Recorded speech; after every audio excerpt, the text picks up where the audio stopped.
Well, hi folks, just another little potato reveal from one of the smaller pots. As you can see, they're starting to yellow off a bit now, so basically they're coming to the end of the growing season. The leaves will start to die off and they won't get any bigger. But this is another week later, so we'll see if we get any more of a crop.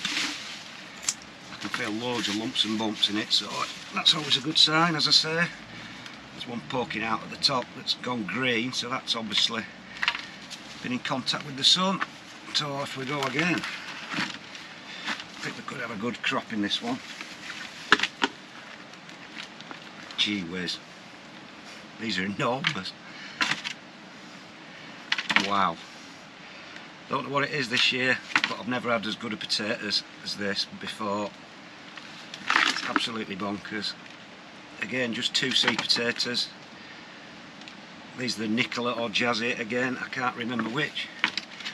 That's ideally the size you want, but I mean, you can't complain at them, you just cut them up. So, like I said, it's been a really good year for spuds. Don't know why, possibly the Spuds Galore fertiliser I've used again.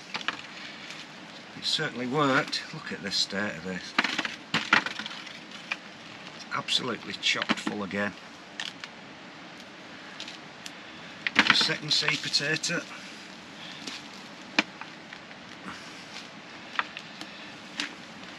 And the good thing with these is that they're growing all the way from the bottom right to the top of the pot. As you can see with this one that's obviously stuck out of the soil and has gone a bit green. So I won't be eating that one. And I wish I had my weighing scales, but I've lost them somewhere because I'd love to weigh them. I did weigh it the other day inside and it was just short of £3.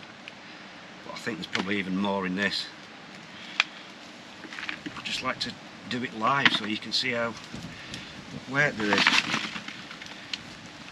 But again, like I said, it's been the best crop. Oh, wind's getting up. Been the best year for me for these early potatoes ever. Never had as many.